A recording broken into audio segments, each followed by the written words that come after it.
Class आधी रह गई थी, उसके अंदर अपन क्या देख रहे थे, वी वर सीइंग कि भाई किस तरीके से एक projected object which is projected from another object, एक चलते हुए ऑब्जेक्ट से अगर किसी ऑब्जेक्ट को मैं प्रोजेक्ट कर दूं, फेंक दूं, तो उस ऑब्जेक्ट को कितनी वेलोसिटी मिल जाती है। तो अगर मैं यहाँ से एक ऑब्जेक्ट को नीचे ड्रॉप करता हूँ तो this object will gain the same velocity as that of the truck. ये अपन पिछली क्लास के अंदर बात कर रहे हैं।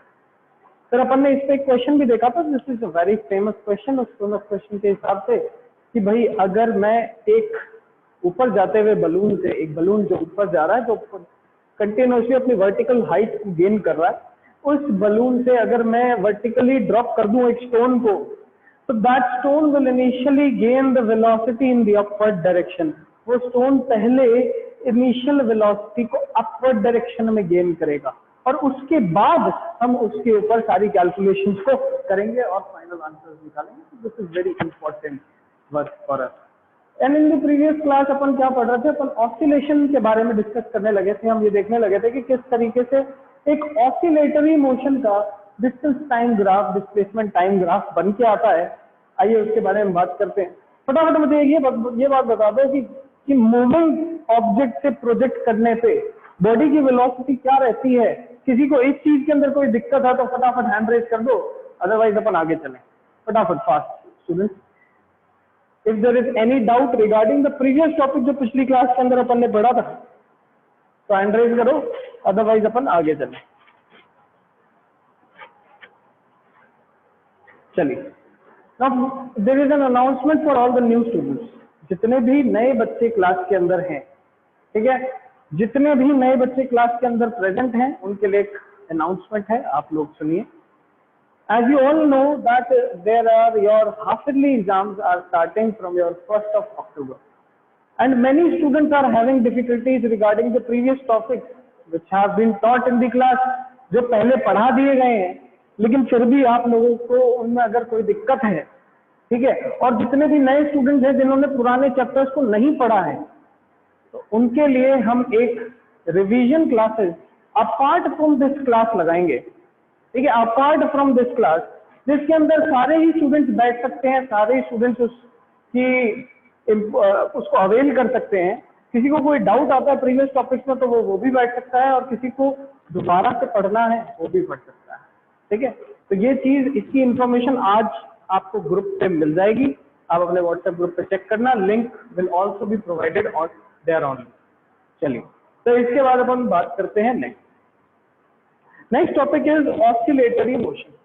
ऑसिलेटरी मोशन को वैसे तो अपन ऑसिलेशन ऑफ वेव चैप्टर में पूरा पढ़ते हैं, ठीक है, तो हम किसके बारे में बात करेंगे, ऑसिलेटरी मोशन के बारे में बात करेंगे।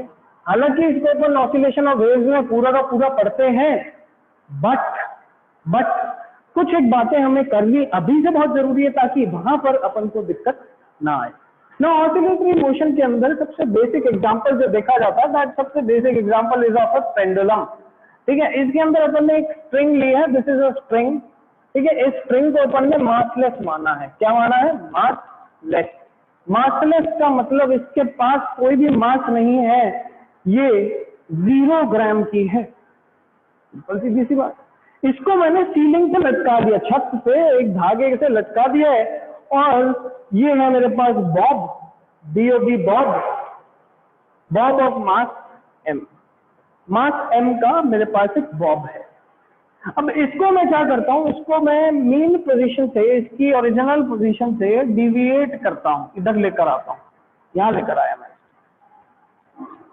चलिए, जब मैं इसको अपनी मीन पोजीशन से डिविएट करके इधर लेकर आया और मैंने इसको यहां से छोड़ा, रिलीज किया, तो from this position it will again try to reach the original position. ये खुद की ओरिजिनल पोजीशन को रीच करने की कोशिश करेगा, बट क्या ये यहाँ रुक जाएगा? तो मैं कहूंगा नहीं, ये यहाँ से फिर और आगे निकलेगा, कहीं यहाँ पहुंचेगा, यहाँ पर ये इसकी फाइनल पोजीशन रहेगी, and at this position it will stop.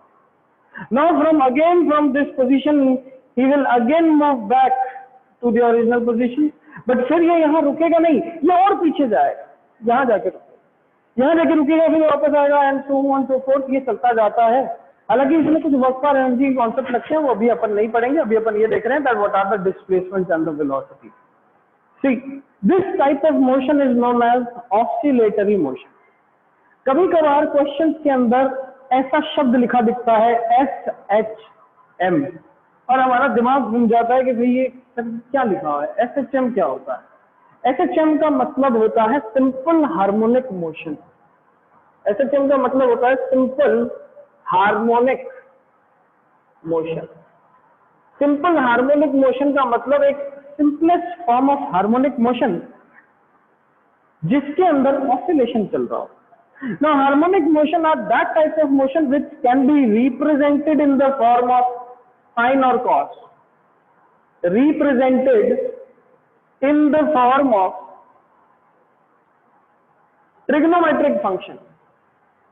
भाई ऐसे फंक्शन जिनको अपन ऐसे मोशन जिनको अपन ट्रिग्नोमेट्रिक फंक्शन के फॉर्म में रिप्रेजेंट कर सके, उनका नामकरण हमने किया है सिंपल हार्मोनिक मोशन या फिर SHM। And usually all the types of oscillations are considered under simple harmonic motion। हमारे 11th क्लास के कोर्स में मैक्सिमम टाइप ऑफ ऑसिलेशन हम किस में कंसिडर करते हैं, सिंपल हार्मोनिक फॉर्म में कंसिडर करते हैं। दैट मीन्स हम इस ऑसिलेशन को रिप्रेजेंट कर सकते हैं in the form of trigonometric function, in the form of trigonometric function. तो इस चीज का ध्यान रखना है। दो type of motion in which the motion is represented in the form of trigonometric function, that type of motion is known as SHM। And in SHM maximum amount of oscillatory motion are considered. मतलब हर दुनिया का majority of the oscillatory motion, चाहे वो कैसा हो, चाहे वो पेंडुलम का ऑसिलेशन क्यों ना हो, चाहे वो एक स्प्रिंग का ऑसिलेशन क्यों ना, हमारी बाइक के अंदर, हमारी कार के अंदर शॉकर्स लगे होते हैं जो स्प्रिंग के होते हैं। वो स्प्रिंग क्या करती है, ऑसिलेट करती है, कंप्रेस होती है फिर एक्सपैंड होती है, कंप्रेस होती है फिर एक्सपैंड होती है। सिमिलरली जो शिप्स स्टॉर्मी सी पे चलते हैं, एक नदी पे चलते हैं, एक सी पे चलते हैं, ओशन पे चलते हैं, वो भी अपने एक्सिस पे वाइब्रेट करते हैं, ऑसिलेट करते हैं धीरे धीरे। All these types of motion are known as oscillatory motion, and oscillatory motion are considered an example of simple harmonic। simple harmonic मतलब हम इसको किसके फॉर्म में रिप्रेजेंट कर सकते हैं, साइन और कॉस के फॉर्म में रिप्रेजेंट कर सकते हैं। That means the displacement of any oscillating particle will depend upon the sine function, will depend upon the sine function. कैसे, ध्यान से देखिए ना, समझेंगे फिर लास्ट में डाउट लूंगा, सारे बच्चे बताना मुझे क्यों अपन को पढ़ना पड़ रहा है, क्योंकि ये एनसीईआरटी में एक क्वेश्चन है इसलिए पढ़ना पड़ रहा है। अदरवाइज हमें कोई शौक नहीं है कि ऑसिलेटरी मोशन को पहले पढ़ लेंगे। ध्यान से देखिए, साइन का ग्राफ बनाओ तो साइन 0 0 होता है, साइन 90 1 होता है, साइन 180 0 होता है, साइन 270 -1 होता है, साइन 360 0 होता है, फिर वापस से ग्राफ रिपीट करता है। और ये चीज हम पहले देख चुके। अब ध्यान से देखिए हो क्या रहा है, इसको कंसिडर करो, this is the displacement and Y axis पे क्या दे रखा है मेरे को, साइन दे रखा है। ध्यान से देखना, समझना। इनिशियली पार्टिकल यहां था, डिस्प्लेसमेंट 0, फिर अपन ने डिस्प्लेसमेंट को बढ़ा के मैक्सिमम कर दिया। ये देखो इसका मैक्सिमम डिस्प्लेसमेंट आ गया है। क्या आ गया है, maximum displacement. This is the maximum displacement of the particle. So in this maximum displacement आपको दिख रहा है इनिशियली टाइम 0 पे डिस्प्लेसमेंट क्या था, 0 था। Then the displacement start increasing, so the displacement start increasing up to a maximum value. Displacement increase हुआ maximum value तक, फिर ये यहाँ पर आके रुका, रुकने के बाद ये वापस आया मतलब डिस्प्लेसमेंट अगेन डिक्रीजेस डिक्रीजेस और ओरिजिनल पोजीशन पे आ गया। इसका मतलब ये वापस decreases and it again reaches the original position. Then it moves in the opposite direction। opposite direction मतलब अगर इस डायरेक्शन को पॉजिटिव ले लिया तो ये ऑटोमेटिकली नेगेटिव हो गई। इसका मतलब अब डिस्प्लेसमेंट वापस बढ़ेगा but in the opposite direction बढ़ेगा।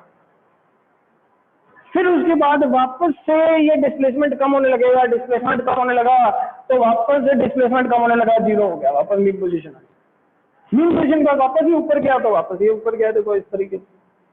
तो अपन क्लियरली रिलेट कर पा रहे हैं कि जो साइन ग्राफ का बिहेवियर है वैसा ही यहाँ पर डिस्प्लेसमेंट हो रहा है।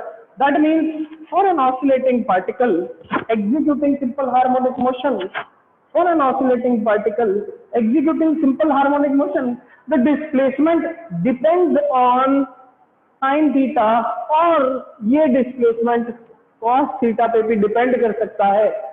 बट आपको ये समझ में आना चाहिए that in this particular type of motion the displacement, the velocities and the acceleration will depend upon the trigonometric functions and that is why they are known as simple harmonic motion। फटाफट बताइए क्या ये चीज clear हुई कि नहीं हुई? चमकनी चाहिए सबको। यस और नो, रेज ऑन करिए। बहुत ही सिंपल सी बात है, बहुत ही आसान सी बात है, समझनी पड़ेगी, इसका कोई ऑल्टरनेटिव नहीं है। There is no alternative to it. फटाफट रिजेंड करके बताइए कि क्या आप लोगों को समझ में आया कि नहीं? यस और नो। भाई initially displacement zero,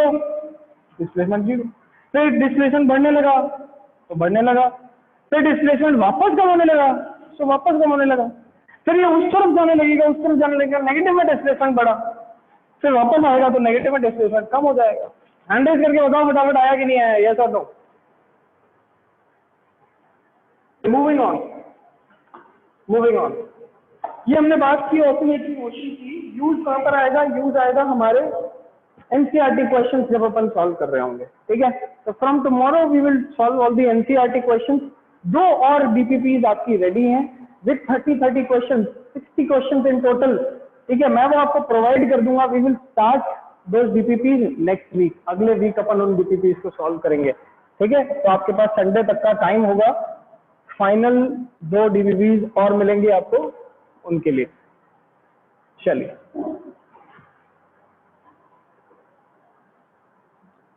moving on, again let us talk about some graphs. कुछ ग्राफ्स के बारे में बात करते हैं, कुछ कॉन्सेप्ट्स के बारे में बात करते हैं। ध्यान से देखिए, this is position, this is time. Now the graph is like this. In this particular graph, we can say that the particle is traveling equal distances in equal intervals of time. The particle is traveling equal distances in equal intervals of time. और अपन ये भी बोल सकते हैं कि किसी भी point पे देखो तो स्लोप जो है, this slope is constant. So slope of position time graph means that the velocity is constant. Velocity is constant. Velocity constant है, दैट मीन्स ये कौन सा मोशन हो गया? This type of motion is known as uniform motion. But अगर यही same graph कुछ इस तरीके का होता, सारे ग्राफ को रिवाइज करेंगे, चैप्टर का एंड आ रहा है, यही सेम ग्राफ अगर इस तरीके का होता, this is x position, this is time T. As we are moving forward, जैसे जैसे टाइम बढ़ रहा है वैसे वैसे द स्लोप डिक्रीजेस। जैसे जैसे टाइम बढ़ रहा है वैसे वैसे स्लोप जो है वो डिक्रीज करता जा रहा है, so we can say that the slope is decreasing. Slope क्या कर रहा है? डिक्रीज कर रहा है। If the slope is decreasing then we can say that there is a negative acceleration on this object. There is a negative acceleration on this object and the velocity is decreasing. The velocity is decreasing. Very good. So ये चीज अपन पहले भी देख चुके थे, आज अपन दोबारा देख रहे हैं। इसी ग्राफ को अगर मैं इस तरीके से ना बना के ऐसे बनाऊं, देखिए ध्यान से, this is position, this is time, this is position, this is time. In this particular graph, I draw this graph like this. So initially the slope, you can see that the initial points slope are less, slope of the curve is less. Then as we move further in the graph, the slope increases. That means the slope of position time graph gives the velocity. So we can say that velocity is increasing, and if the velocity is increasing, we can say that the acceleration is positive. याद रखने की बात, बेटा सारी चीज graph से calculate हो सकती है। बच्चे सोचते हैं सर ग्राफ आ गया अब अपन करेंगे क्या, ग्राफ आ गया तो दो ही चीज कर सकते हैं, या तो स्लोप निकाल सकते हैं या तो एरिया निकाल सकते हैं। स्लोप निकालोगे तो change with respect to the change in time, change in position मिलेगा चेंज इन टाइम के रिस्पेक्ट में, जो कि क्या होता है, वेलोसिटी होता है। एरिया निकालोगे, पोजीशन टाइम ग्राफ का एरिया कुछ भी नहीं देता, नथिंग। ठीक है, तो ये चीज अपन को यहाँ तक समझ में आई, तो फटाफट हैंड रेज करो, नेक्स्ट पॉइंट पे चले फटाफट, चैप्टर ओवर हो रहा है आज की क्लास में। फास्ट फास्ट रेज हैंड, फंडा क्लियर होगा, अल्टीमेटली हमारे फंडे क्लियर होंगे इससे। क्वेश्चन ये कहता है कि ये किसी एक मूविंग पार्टिकल का पोजीशन टाइम ग्राफ मुझे दे रखा है, जो कि ध्यान से देखो कैसा दिखता है कि जब टाइम 0 था तो पोजीशन भी 0 थी, जब टाइम सर्टेन हो गया तो पोजीशन मैक्सिमम हो गई, देखो यहाँ पर, फिर टाइम के हिसाब से पोजीशन वापस कम हो रही है, फिर वापस इंक्रीज नेगेटिव में, फिर decrease, then again so on. तो अपन बोल सकते हैं यहाँ पर position is proportional to sine theta, मतलब पोजीशन जो है वो साइन थीटा के रिस्पेक्ट में चेंज हो रही है, मतलब साइनोसॉइडली वेरी कर रही है। This type of graph is known as sinusoidal. ठीक है, क्या बोलते हैं इसे, साइनोसॉइडल बोलते हैं। नाउ माय क्वेश्चन इज कि among the 4 options A, B, C and D, which of the following graph will represent the velocity time graph? कौन बता सकता है, फटाफट हैंड रेज करके बताइए। Yes, who can tell me? This is a very important question. This is present in your NCERT book as well as this has came in your IIT JEE examination. Yes, Achal. Yes, we know one thing कि भाई हमारा जो question है, that question, इसके अंदर position time graph sinusoidally very करता है, that means sign के हिसाब से वेरी करता है। अगर मैं वेलोसिटी निकालना चाहता हूं, so I have to do what? Differentiation of this position function. अगर मेरा पोजीशन साइन के ऊपर डिपेंड करता है, तो differentiating this sine theta we will get cos theta. So velocity will be proportional to what? Cos theta. Cos theta का graph क्या होता है? When the cos function is time is 0, velocity will be maximum. 90 पे 0, 180 पे -1, 270 पे वापस 0, 360 पे +1। तो इसका मतलब मेरा कौन सा ऑप्शन करेक्ट हो गया? ए ऑप्शन करेक्ट हो गया। सिंपल सीधी सी बात यार, हम जानते हैं पोजीशन का डिफरेंशिएशन करो तो अपन को क्या मिलेगा, पोजीशन का डिफरेंशिएशन करते ही हमें वेलोसिटी मिल जाएगी। इस क्वेश्चन से अकॉर्डिंग हमें ये दिख रहा है कि भाई पोजीशन जो है वो साइनोसॉइडली वेरी करती है, that means it depends upon the sine theta graph. अब साइन थीटा के ग्राफ पे डिपेंड कर रहा है, that means differentiation of sine theta it will give cos theta and velocity is dependent upon cos theta. तो चारों में से cos थीटा का ग्राफ देखो कौन सा है, ए, बी, सी और डी। ए ग्राफ दिख रहा है मुझे cos थीटा का, that means according to this question the answer will be A. फटाफट बताइए यस और नो, रेज हैंड करके कि क्या अपन को।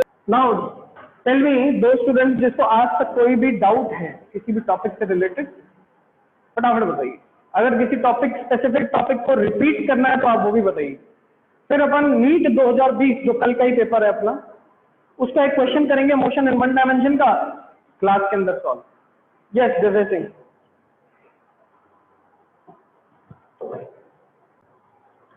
आइए ध्यान से देखिए।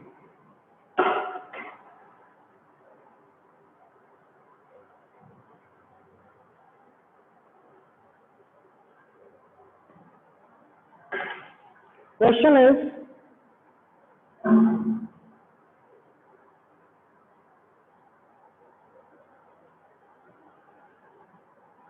क्वेश्चन कह रहा है मेरा, a ball is throne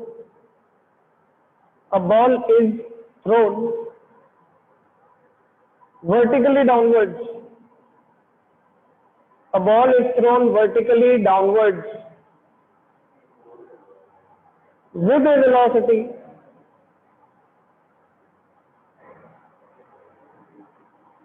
of 20 meter per second from top of a tower, from top of a tower, full stop. It hits the ground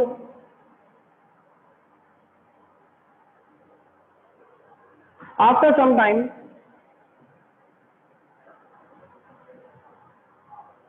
with velocity of 80 meters per second. Full stop. Calculate the height of tower. Calculate the height of tower. देखिए बेटा question कैसे होगा, question किस तरीके से किया जाएगा, ये कल के ही नीट के पेपर में अपन से पूछा गया है, मोशन एंड वन डायमेंशन का सवाल है, ध्यान से देखिए. Question is something like this. In this particular question एक टावर है, उस टावर के टॉप से हमने एक बॉल को वर्टिकली डाउनवर्ड थ्रो कर दिया with the initial velocity of 20 metre per second. Final velocity जब ये ग्राउंड पे पहुंचता है तो इसकी वेलोसिटी हो जाती है 80 मीटर पर सेकेंड. इसकी हाइट को देखा जाए तो h हाइट अपन को निकालना है, यही इसका डिस्टेंस ट्रेवल्ड होगा. And the acceleration which is downward is equal to 10 metre per second square. Simple सा क्वेश्चन, अपन क्लास में इसको सॉल्व कर चुके हैं. You can tell me how to solve this question, please raise your hands fast. दो students who can tell me कि भाई किस तरीके से हम इसको सॉल्व करेंगे, रेज हैंड करके बताइए फटाफट. एक आपको यूनिट्स एंड मेजरमेंट चैप्टर से भी नीट के एग्जाम में देखने को मिला होगा, जिसमें आपसे स्ट्रेस के डायमेंशन पूछे. तो स्ट्रेस का डायमेंशन क्या होता है? The dimension for stress is equal to force upon area. Force is mlt minus 2, area is L square, and the answer will be ml minus 1t minus 2. ये मेरे पास आ जाएगा स्ट्रेस का डायमेंशन. आंसर क्लिक करना था, answer आ जाएगा. So this type of questions are being asked in your examinations. तो आपको क्या करना है? आपको कुछ नहीं करना है. You have to focus on your NCERT, focus on all the sheets which have been provided to you. ठीक है. उसके बाद जो डाउट्स आते हैं you ask from us. आज ये चैप्टर ऑफिशियली खत्म होता है. किसी को अगर कोई भी टॉपिक रिपीट करवाना है कि सर रिगार्डिंग दिस टॉपिक आप इसको रिपीट कर दो from motion and one dimension, तो मुझे फटाफट बता दो. अपन उस टॉपिक को ले लेते हैं, अदरवाइज आज की क्लास को अपन यही खत्म करेंगे. रिजाइन करके बता दो फटाफट.